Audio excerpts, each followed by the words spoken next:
yang bersih dan transparan guna terwujudnya masyarakat yang makmur dan sejahtera. Menciptakan pemerintah yang baik dan bersih guna mewujudkan transparan, adil, makmur, dan sejahtera. Janji tinggal janji. Seringkali ketika para politisi ini sudah terpilih menjadi pejabat pemerintah atau wakil rakyat, lupa dengan janji-janjinya. Sayangnya masyarakat pun seolah-olah tak peduli dengan kewajiban yang mesti dilakukan oleh orang-orang yang telah dipilihnya. Hanya sedikit kalangan yang mengingatkan dan mengkritisi kinerja orang-orang yang telah diberi amanah itu. Padahal melanggar janji dan mengkhianati amanah termasuk dosa besar, dimasukkan ke dalam golongan orang-orang munafik. Kita seringkali menganggap enteng sebuah janji. Janji terhadap istri kita, anak-anak kita, bahkan orang tua kita. Ingatlah, para malaikat tak pernah lupa mencatat amal perbuatan kita. Dan amal itu akan menjadi saksi apakah kita pantas di surga atau justru di neraka. Karena itulah, jangan sembarangan membuat janji jika tidak sanggup memenuhinya. Jika janji terhadap sesama manusia sudah dianggap sebagai perbuatan dosa besar, bagaimanakah dengan janji kita kepada Allah Ta'ala? Padahal saat berada di alam ruh, kita sudah berikrar untuk menyembahnya, taat pada aturannya, dan tidak menyekutukannya.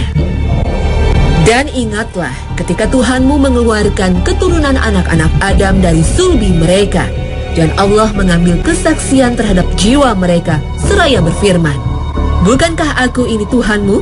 Mereka menjawab, "Betul, Engkau Tuhan kami. Kami menjadi saksi.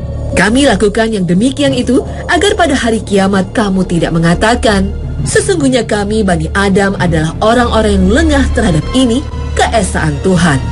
Al-Quran Surah Al-A'raf ayat 172.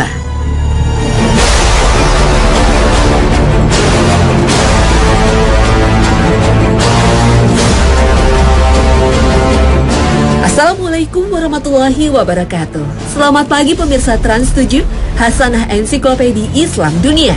Pagi ini kembali hadir ke hadapan Anda untuk saling berwasiat dalam kebajikan. Semoga kita menjadi orang-orang bertakwa dan diwafatkan dalam keadaan husnul khotimah. Amin ya Rabbal Alamin. Pemirsa, pernah kita berkata dusta? Pernahkah kita ingkar janji? Atau mungkin kita pernah mengkhianati amanah? Ketahuilah, inilah ciri-ciri orang munafik. Rasulullah SAW bersabda, tanda orang munafik ada 3.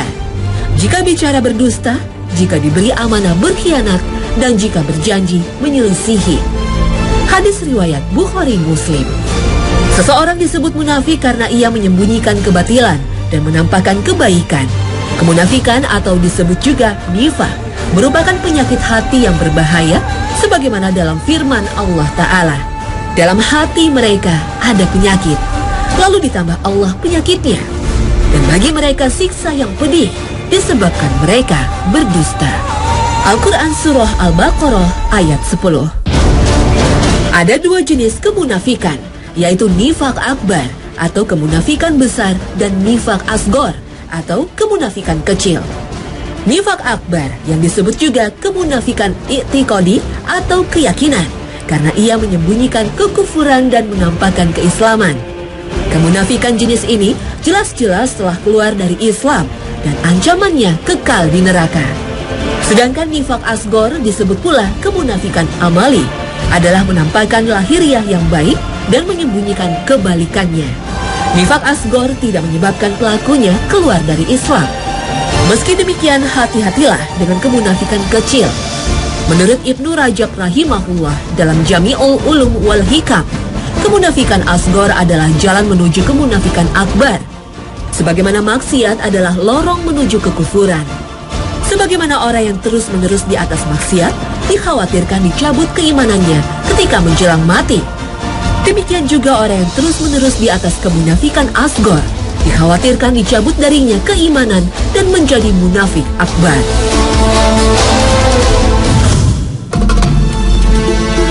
Hati-hatilah dengan berbagai bentuk kemunafikan, dan hati-hati pula dengan orang-orang munafik.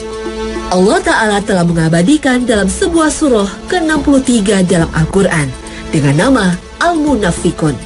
إذا جاءك المنافقون قالوا نشهد إنك لرسول الله والله يعلم إنك لرسوله والله يشهد إن المنافقين لكاذبون.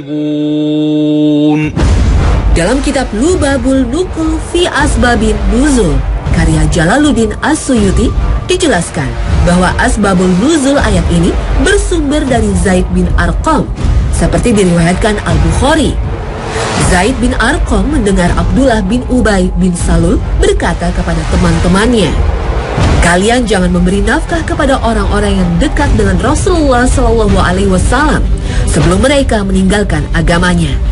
Kelak apabila kita pulang ke Madinah, pasti orang yang mulia akan mengusir orang yang hina dari kota itu." Kejadian ini diterangkan oleh Zaid kepada pamannya, kemudian oleh sang paman disampaikan kepada Rasulullah. Setelah itu Rasulullah memanggil Abdullah bin Ubay bin Salul dan kawan-kawannya. Tetapi mereka bersumpah di hadapan Rasulullah SAW bahwa mereka tidak pernah berkata demikian. Rasulullah rupanya lebih mempercayai Abdullah bin Ubay hingga Zaid bin Arqam merasa sedih. Maka Allah menurunkan ayat pertama dalam Al-Munafikun yang menegaskan bahwa kaum munafikun selalu berdusta. Ayat ini sekaligus membenarkan ucapan Zaid bin Arqam. Riwayat tentang Zaid bin Arqam ini mempunyai beberapa sumber. Di antaranya ada yang menerangkan bahwa peristiwa tersebut terjadi pada waktu Perang Tabuk dan turunnya surat ini terjadi pada malam hari. Menurut riwayat Ibnu Jarir dari Qatadah, diriwayatkan pula oleh Ibnu Muzir yang bersumber dari Ikrimah. Saat itu ada orang yang mengusulkan kepada Abdullah bin Ubay supaya datang kepada Rasulullah SAW agar beliau memintakan ampunan Allah Subhanahu wa Ta'ala untuknya. Tetapi ia menolaknya bahkan berpaling. Maka turunlah ayat kelima dalam surat Al-Munafikun. Dan apabila dikatakan kepada mereka, marilah beriman agar Rasulullah memintakan ampunan bagimu, mereka membuang muka mereka dan kamu lihat mereka berpaling sedang mereka menyombongkan diri. Al-Quran Surah Al-Munafikun ayat 5. Pada ayat selanjutnya Allah menegaskan, sama saja bagi mereka, kamu mintakan ampunan atau tidak kamu mintakan ampunan bagi mereka.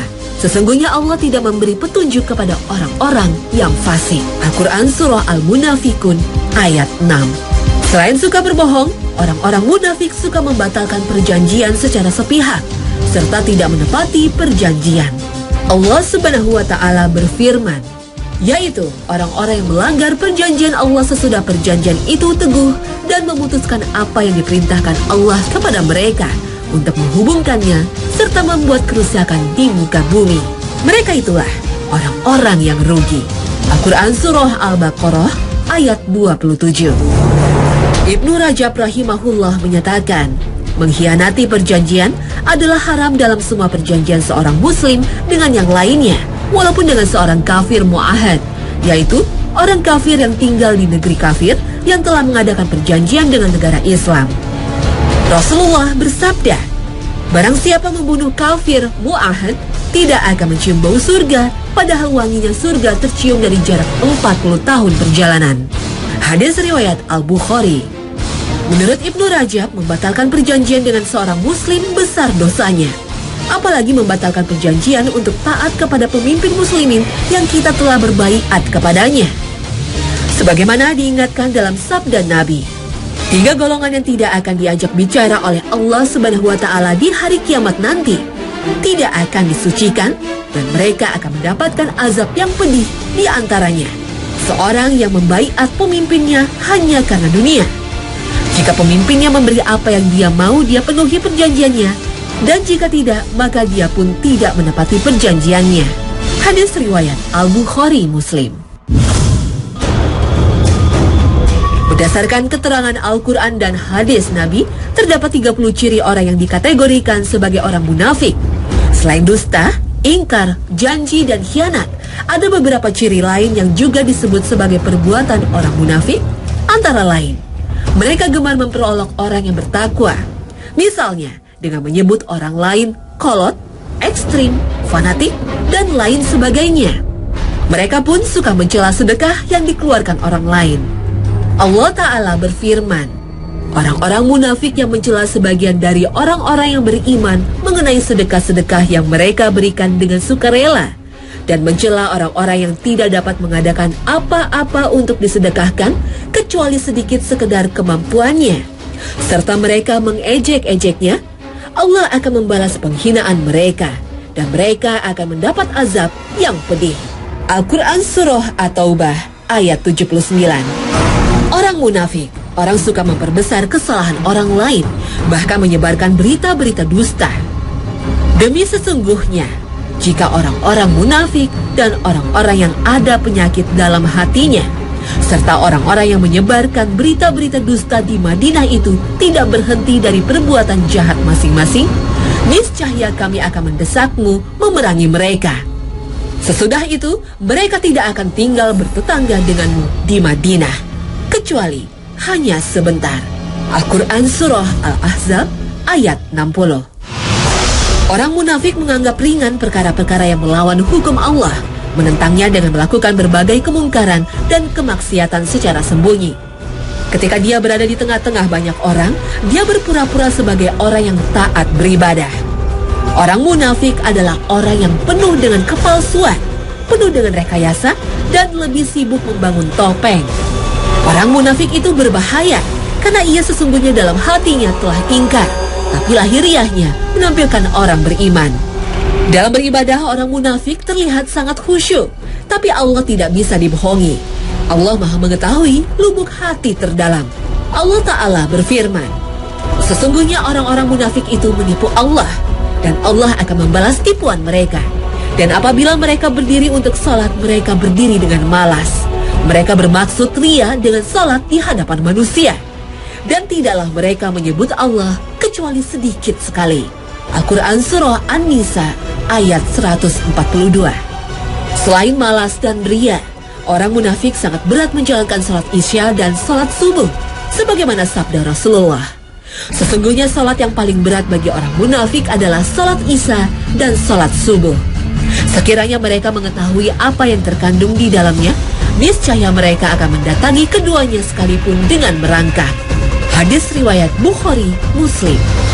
Orang munafik juga lalai untuk mengerjakan salat tepat pada awal waktunya, apalagi menghadiri salat berjamaah. Rasulullah mengingatkan, seperti diriwayatkan Anas bin Malik radhiyallahu anhu. Ia berkata, aku telah mendengar Rasulullah Shallallahu Alaihi Wasallam bersabda, itu adalah salatnya seorang munafik. Ia duduk menunggu matahari, sehingga jika matahari tersebut terletak antar dua tanduk setan mau terbenam, maka ia bangun salat. Ia salat dengan cepat sebanyak 4 rakaat. Tidak mengingat Allah di dalamnya, kecuali sedikit sekali. Hadis riwayat Muslim.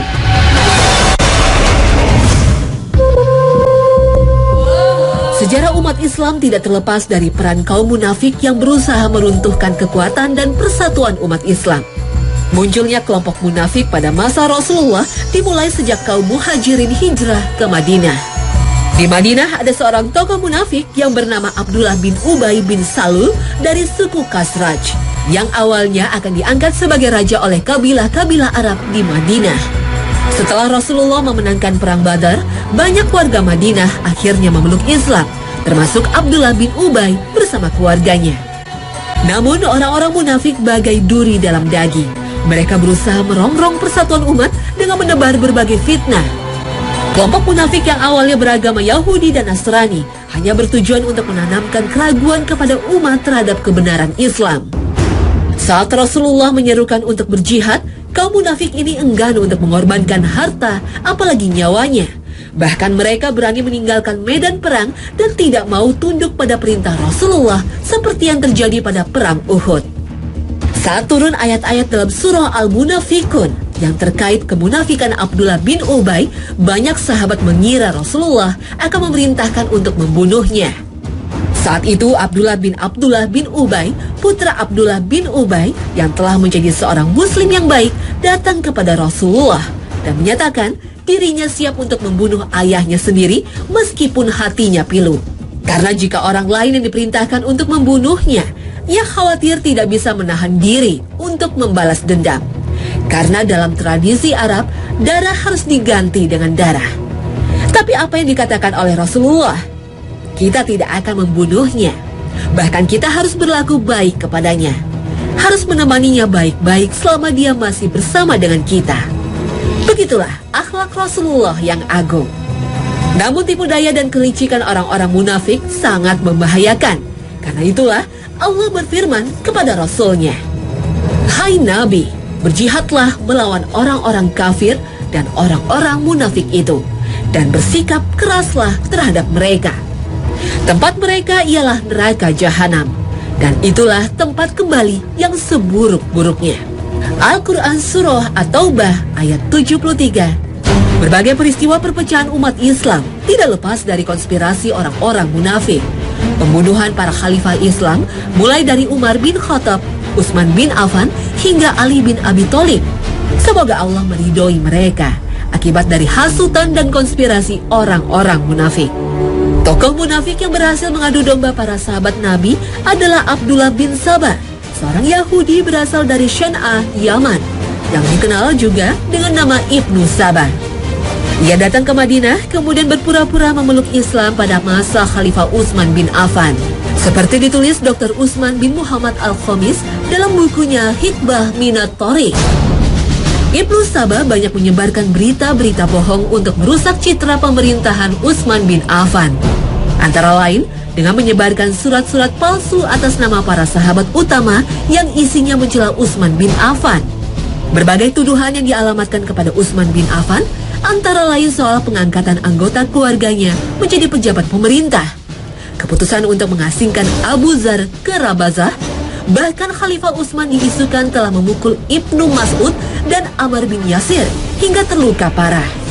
Setelah berbagai fitnah ini tersebar luas, kelompok pemberontak dari Basrah, Kufah, dan Mesir menuju Madinah berpura-pura ingin pergi haji.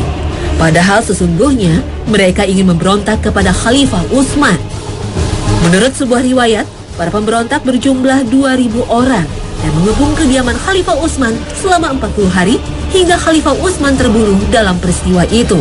Tepatnya pada 18 Zulhijjah tahun 35 Hijriah. Setelah berhasil menggerakkan pemberontakan terhadap Khalifah Utsman, Ibnu Sabah yang dikenal sebagai penggerak kelompok Sabaiyah ini juga mengobarkan fitnah hingga terjadi konflik antara Ali bin Abi Thalib dan Ummul Mukminin Aisyah yang dikenal dengan Perang Jamal. Begitu pula konflik yang terjadi antara Ali bin Abi Thalib dan Muawiyah bin Abu Sufyan yang dikenal dengan Perang Siffin. Tipu daya orang-orang munafik juga terjadi pada peristiwa Karbala.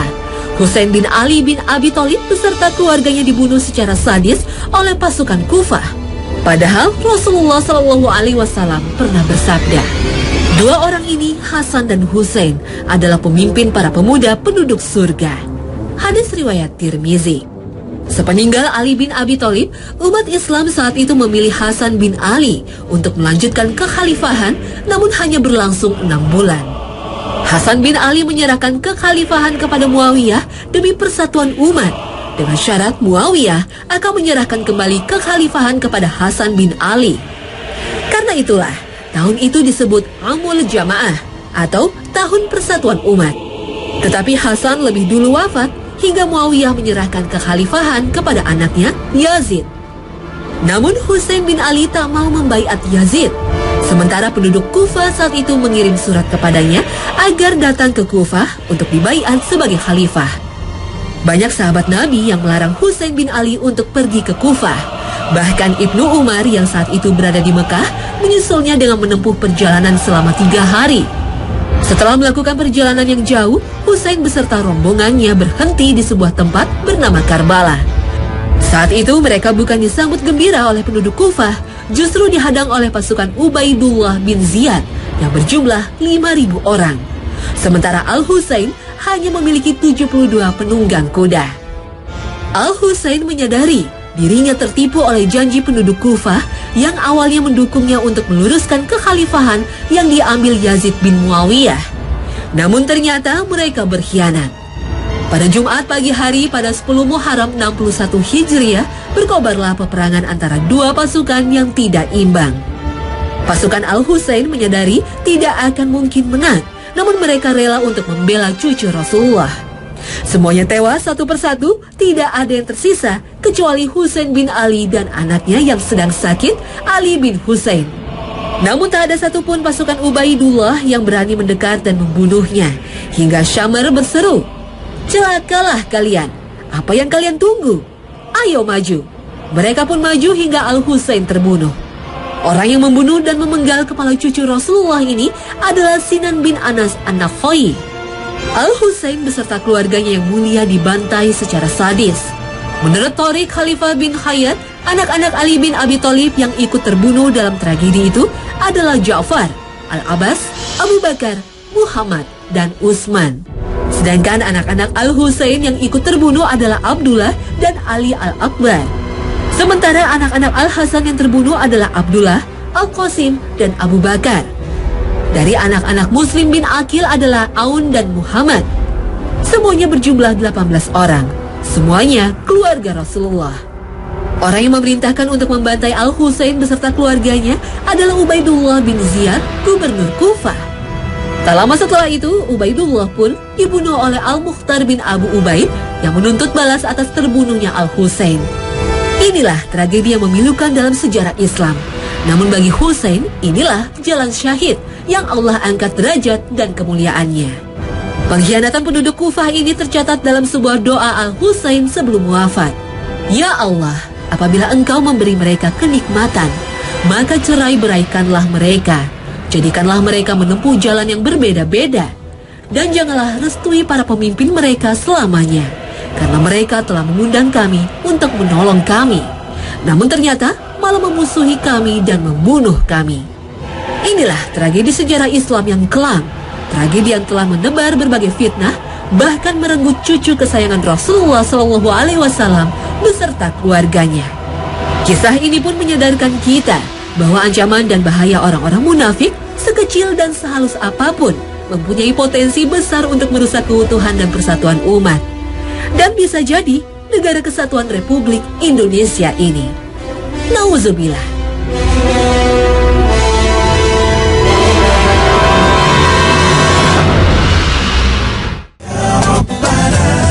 Pemirsa Hasanah, semoga episode munafik ini membuat kita waspada untuk menghindari berbagai perbuatan nifak walaupun kecil, karena akan menjadi jalan menuju nifak akbar.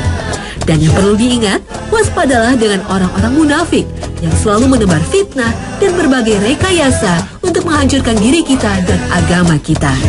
Terima kasih atas perhatian Anda dan wassalamualaikum warahmatullahi wabarakatuh.